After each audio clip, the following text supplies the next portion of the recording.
everybody, welcome back to my YouTube channel, #Movie Bae. I am Movie Bae, and in this video, we are going to get into my new segment on the channel entitled Real Talk with Movie Bae, okay?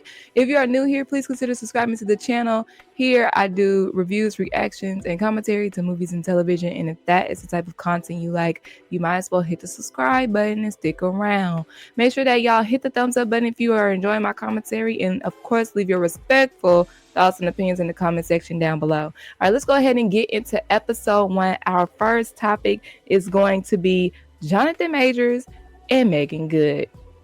So as y'all all know, Jonathan Majors and Meagan Good officially tied the knot this past week. I think it was March 18th, March 19th. And when I tell you, I feel like we were all shocked by the engagement, but we were a little bit more shocked by the marriage. And it's more so because it's been a lot of drama surrounding their relationship and highly controversial, shout out to the podcast, thoughts, especially when it comes to Jonathan. So with that being said, on Real Talk, we about to talk about it for real.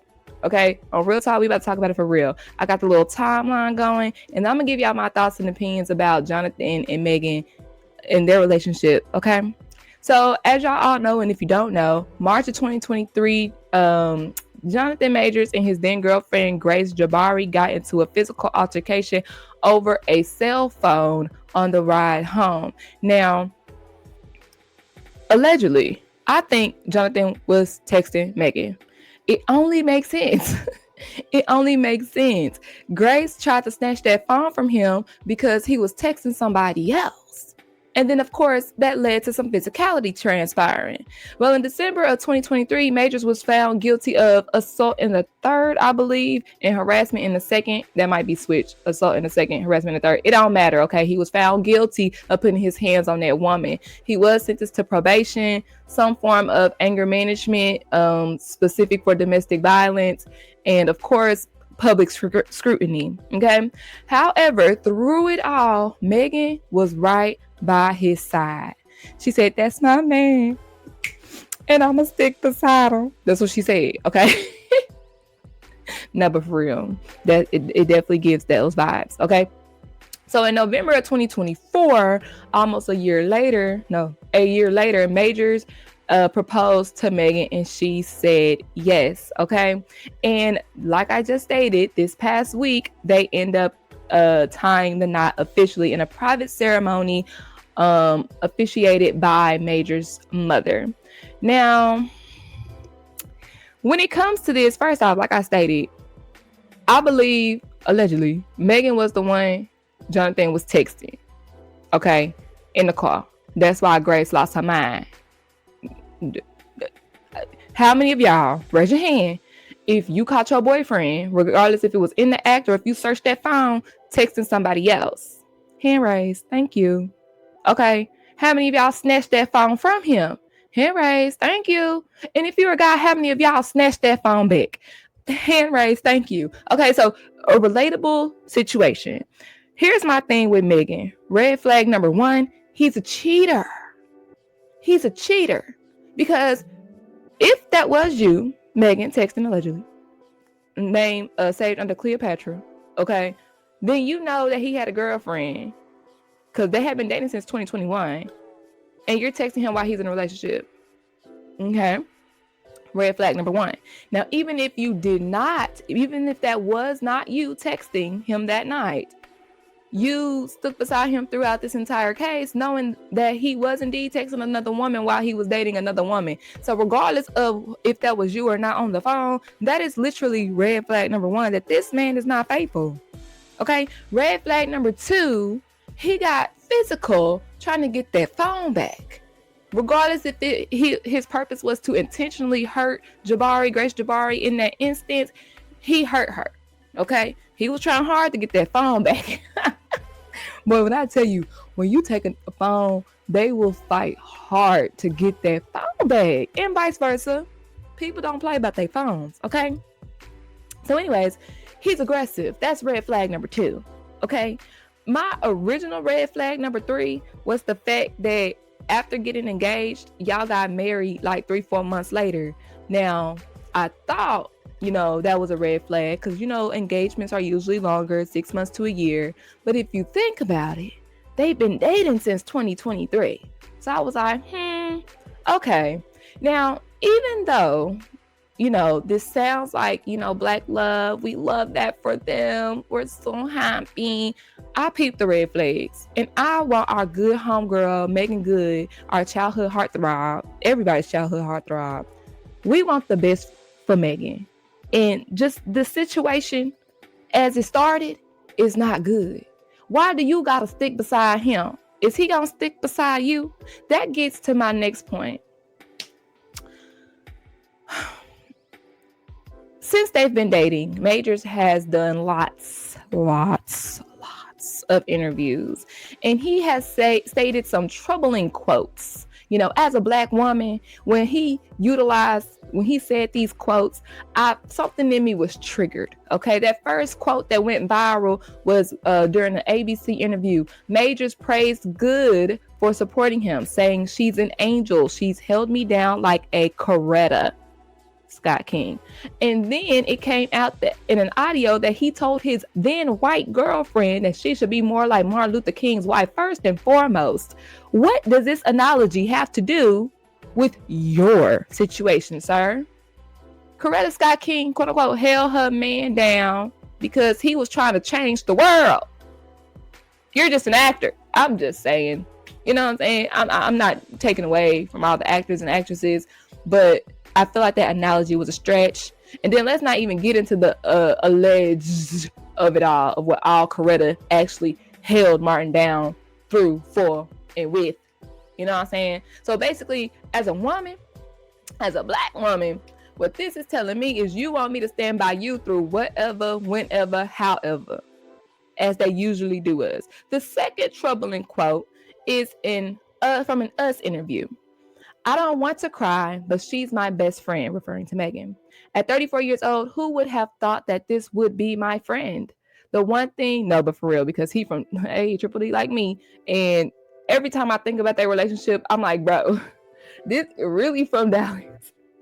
He like 34, she like 42, 43. Like I said, Meagan is literally everybody's childhood heartthrob. Who would have thought that this would be a thing? Okay, let me get back to the quote. Let me start over. From Us.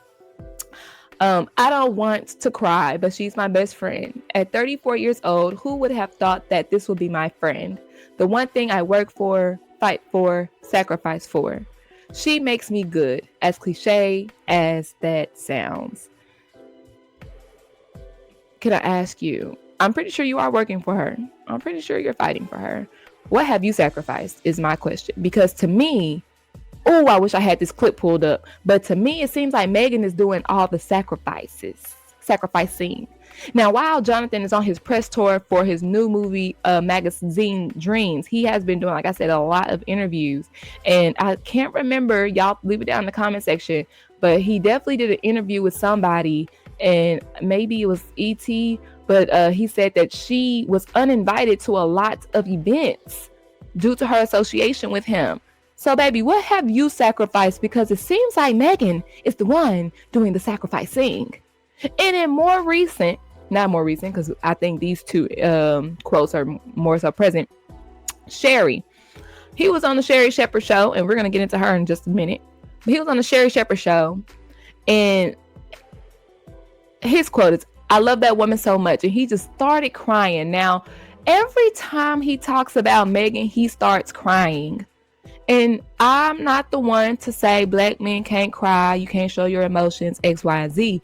But for some reason, when he does it, it seems fake. It seems disingenuous. And let me preface the rest of this by saying, I probably should have started this video off like this. I love Jonathan Majors. When he first came out, everybody was like, he ugly. And I was like, he is so fine. He is my type. Okay, baby. I was Creed 3 front row. I was mad because they didn't take their shirts off enough. Okay. I actually like Jonathan Majors. Even when he had his case with Grace Jabari. even when he first started dating Megan, no, that's probably when it kind of started. That's kind of when it stopped, because I was like, baby, you holding him down and that's just your boyfriend?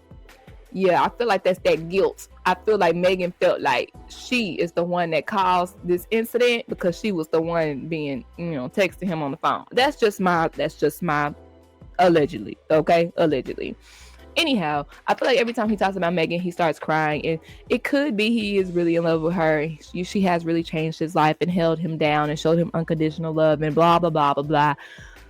And then another feeling in me says this is fake because it's for press, because he is trying to rebrand his image, rebuild his image. Now, this magazine Dream that comes out this weekend, next weekend, whatever it is, I didn't really plan on going to see it. I might see it if it starts streaming.